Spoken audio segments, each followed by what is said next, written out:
Bhopal Lok Sabha seat से भाजपा प्रत्याशी साध्वी प्रज्ञा ठाकुर ने अपना नामांकन रैली के दौरान शक्ति प्रदर्शन किया। इसी के साथ पूरा भोपाल भगवा रंग में रंगा हुआ नजर आया और इसी के साथ उन्होंने कहा कि जब जब देश में खतरा मंडराता है भगवा आता है। और इसी के साथ उन्होंने दिग्विजय सिंह पर भी जमकर निशाना साधा है। देखिए इस खास रिपोर्ट में। भोपाल से बीजेपी प्रत्याशी प्रज्ञा ठाकुर पूरे लाव लश्कर और शक्ति प्रदर्शन के साथ अपना नामांकन पत्र आधिकारिक रूप से दाखिल करने निकली। उनके साथ प्रदेश पार्टी अध्यक्ष राकेश सिंह, पार्टी और संघ से जुड़े कई लोग मौजूद थे।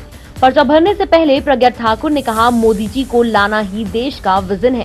भोपाल सीट से बीजेपी प्रत्याशी प्रज्ञा ठाकुर ने कहा, अध्यात्म से राजनीति में इसलिए आई हूँ क्योंकि समाज को टुकड़ों टुकड़ों में बांटा जा रहा है। देश में जब विसंगतियां आ जाती हैं तब संतों को आना पड़ता है। जब देश में खतरा होता है तब भगवा आता है। महिलाओं पर दुराचार को मैंने सहा है। विकास नाम का शब्द इनके मुंह से कभी निकलना नहीं चाहिए, क्योंकि ये तो बंटा ढार है। इनके ही लोगों ने नाम दिया इनको बंटा ढार। और जो बंटा ढार वाले लोग 16 वर्षों पहले 10 वर्षों तक शासन किए थे, उनके राज्य में भी आपने देख लिया था, सड़कों में गड्ढे नहीं थे, गड्ढों में सड़कें थी या नहीं? इसलिए अब इनको जवाब देने का समय आ गया है। हम कहते हैं तमसो मां ज्योतिर्गमय, अंधकार से प्रकाश की ओर ले जाइए, लेकिन इनका नारा है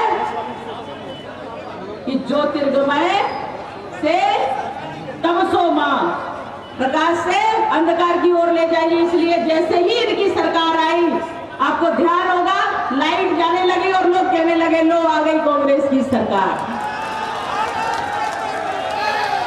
महिलाओं के संरक्षण की और महिलाओं के उत्थान की बात करने वाले ये लोग, एक मैं स्वयं पुनः बताती हूँ कि मैं इनकी प्रताड़ित की हुई प्रत्यक्ष प्रमाण हूँ और इस प्रमाण को आप सब जानते हैं। मैं स्त्री शरीर, एक सन्यासी, विश्व में शांति। प्रज्ञा ठाकुर ने अपने प्रतिद्वंदी दिग्विजय सिंह पर निशाना साधते हुए कहा कि अगर वो हिंदू होते तो देश सुरक्षित होता। मैं भोपाल लोकसभा क्षेत्र की 26 लाख जनता को सुरक्षित करने का वचन देती हूँ। 10 साल के शासनकाल में विकास नहीं, उन्होंने बंटा धार किया है।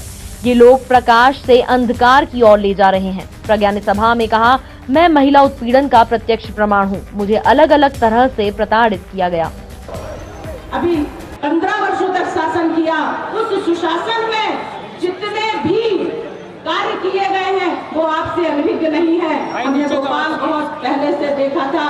15 वर्ष पहले जब भोपाल था तो आप कल्पना नहीं कर सकते थे कि ये प्रदूषण मुक्त होगा। आप कल्पना नहीं कर सकते थे इतने अच्छे रोड होंगे। आप कल्पना नहीं कर सकते थे कि इतनी सुंदर हरियाली होगी। आप कल्पना नहीं कर सकते थे कि हमारा भोपाल समृद्धि की ओर जा रहा है, हमारा भोपाल विकास की ओर जा रहा है, हमारे भोपाल में लड़कियां सुरक्षित है, हमारे भोपाल में संस्कृति सुरक्षित है, हमारे भोपाल में अध्यात्म लाया गया। माननीय शिवराज जी ने एक संतों की संस्था बना करके आनंदमयी श्रेणी देना है हमें, और आनंदमयी जीवन जी करके हम सुख और समृद्धि की ओर बढ़ेंगे। इस तरह की योजनाएं ला करके 15 वर्षों में जो शासन दिया है, कांग्रेस ने 4 महीने के शासनकाल में उसको समाप्त करके रख दिया और आप रो रहे हैं। इस बात के लिए सचेत हो जाइए। मैं विकास को जो एजेंडा लाऊंगी, मैं अपने प्रचार में ये बात कह रही हूँ कि भोपाल के मतदाताओं, आप अपने बुद्धि से, दिमाग से और अपने भविष्य की कल्पना कर करके अपना एजेंडा स्वयं तैयार करिए। हम आपसे आह्वान करते हैं, आपका जो एजेंडा होगा।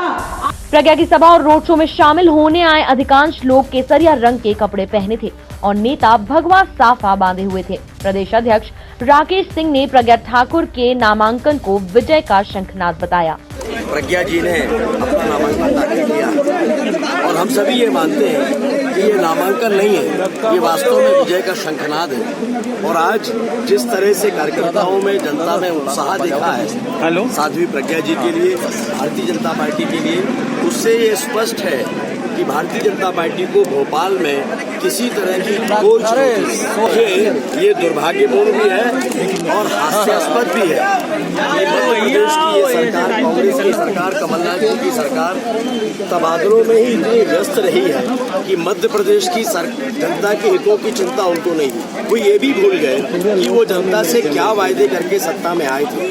उन्होंने कहा था कि खेती के लिए हम 12 घंटे बिजली देंगे।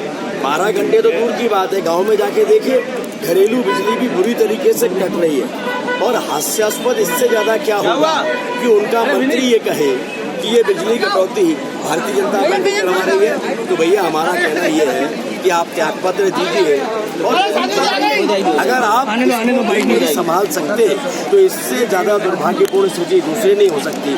तीसरी बात, कमलनाथ जी ने स्वयं स्वीकार कर लिया कि कांग्रेस के पास बहुमत आने वाला नहीं है और उससे ये साबित होता है कि भोपाल की सीट को देखकर ही उनके ध्यान में आया है कि वो जीतने वाले नहीं।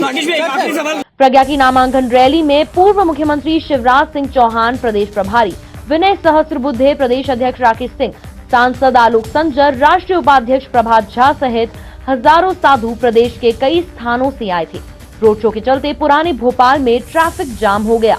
कुल मिलाकर राजधानी की नामांकन रैली से राजधानी केसरिया रंग में रंग गई। Bureau report, MP news, Bhopal.